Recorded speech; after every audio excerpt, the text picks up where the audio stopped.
Assalamualaikum warahmatullahi wabarakatuh. Saya Marwadina Azmah. Saya di sini akan memaparkan tentang proses morfologi. Sebelumnya telah kita ketahui bahwa proses morfologi berarti perubahan suatu kata atau dalam bahasa Arab sering disebut dengan ilmu sorof. Nah, proses morfologi itu sendiri merupakan proses pembentukan kata-kata dari satuan lain yang merupakan bentuk dasarnya. Ada tiga proses morfologi yang akan kita bahas. Yang pertama yaitu proses pembubuhan afiksi. Proses pembubuhan afiksi adalah sesuatu satuan, baik itu satuan bentuk tunggal maupun kompleks dengan bentuk kata. Seperti contoh memanas, merendang, menulis. Yang kedua yaitu proses pengulangan.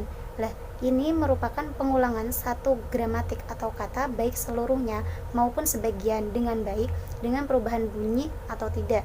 Contohnya yaitu rumah-rumah, biji-bijian, bolak-balik, dan lain-lain. Yang ketiga yaitu proses pemajemukan atau gabungan dua kata yang menimbulkan suatu kata baru, seperti tenaga kerja, medan tempur, gelap gulita. Nah, kalau dalam ilmu sorof nanti akan kita ketahui bahwa proses pembentukannya kata tersebut yang pertama kan proses afiksi, yaitu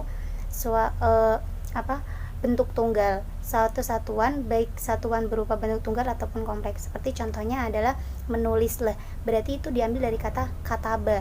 Kataba itu menulis dan pemrosesannya itu kataba yaktubu kitaban, kataba yaktubu kitaban dan lain sebagainya itu.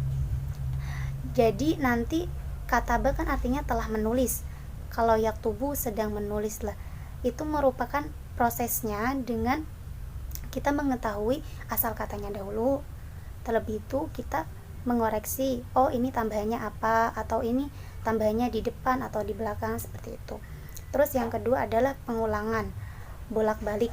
Bolak-balik itu berarti asal katanya apa dulu, habis itu dicari asal kata, terus ketambahan apa atau dikurangi apa, seperti itu.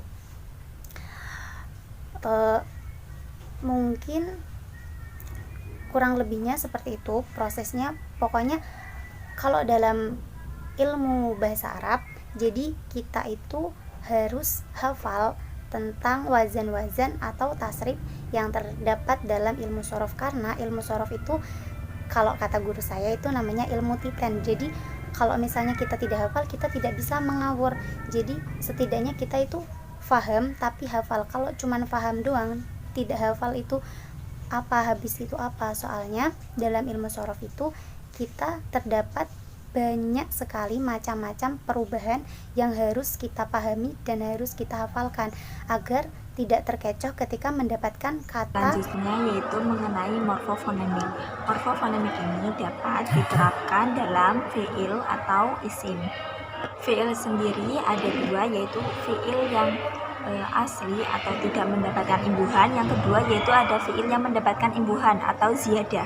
Pertama yaitu asyawabiq, yaitu penambahan di depan. Ada dua, penambahan satu huruf, yang kemudian penambahan 2 atau 3 huruf. Untuk penambahan satu huruf itu ada sulasi dan rubai. Yang sulasi itu pada wazan af'ala, kemudian yang rubai pada wazan tafa'lala. Untuk contoh wazan af'ala yaitu lafadz adkhala. Kemudian untuk contoh wazan tafa'lala yaitu lafadz tadahraja. Kemudian penambahan 2 atau 3 huruf mengikuti wazan istaf'ala atau infa'ala. Contohnya itu istighfara atau inqalaba. Untuk asyawabiq sendiri dapat menghasilkan beberapa makna. Kita bisa lihat dalam tabel.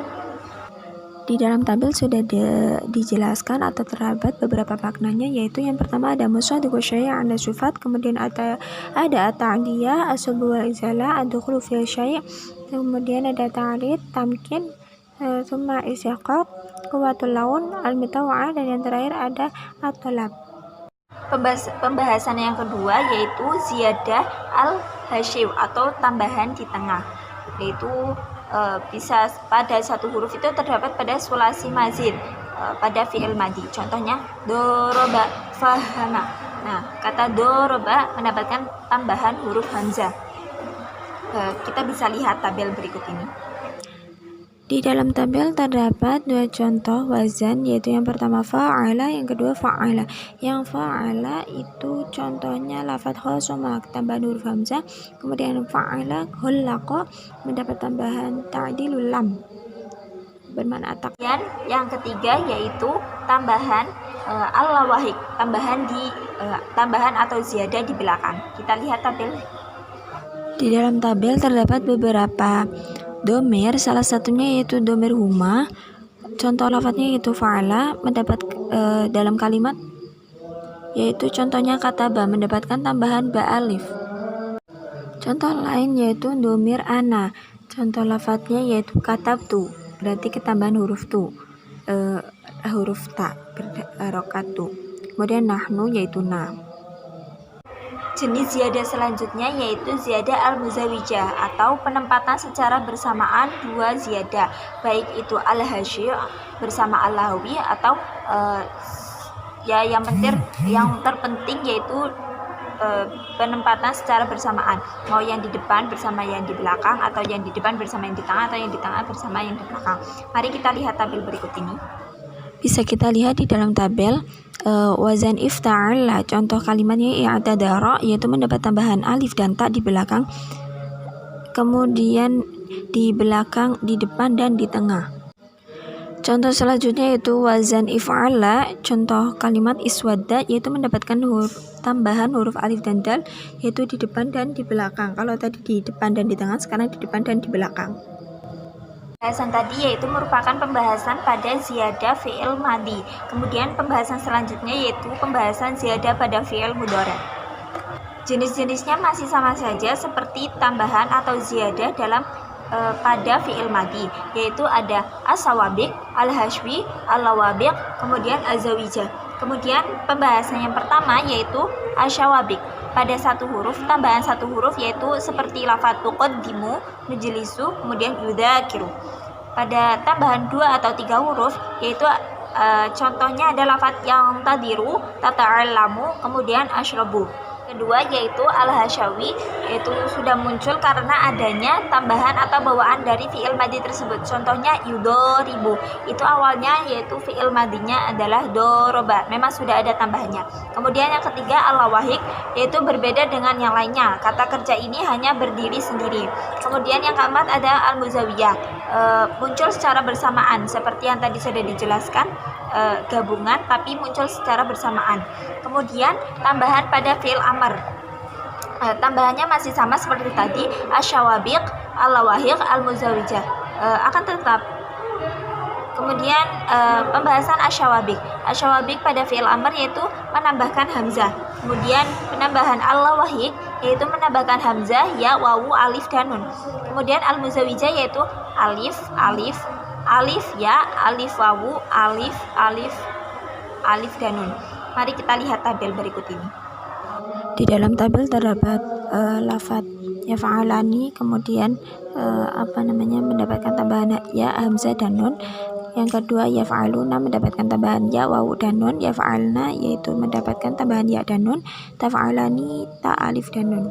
Pembahasan yang terakhir yaitu pembahasan ziyadah pada fi'il. Yang pertama ada pada isim fa'il, kemudian yang kedua ada sifat musyababah, yang ketiga ada pada isim zaman dan makan. Yang pertama isim fa'il, mari kita lihat tabel. Di dalam tabel terdapat contoh dhahaba, rokiba, dan hamudo. Isim fa'ilnya dari macamnya dahibun, rokibun, hamidun, masing-masing ketambahan huruf berupa alif. Kemudian yang kedua yaitu pada sifat musyababah. Cukup sekian pemaparan dari kami, kurang lebihnya kami mohon maaf. Wassalamualaikum warahmatullahi wabarakatuh.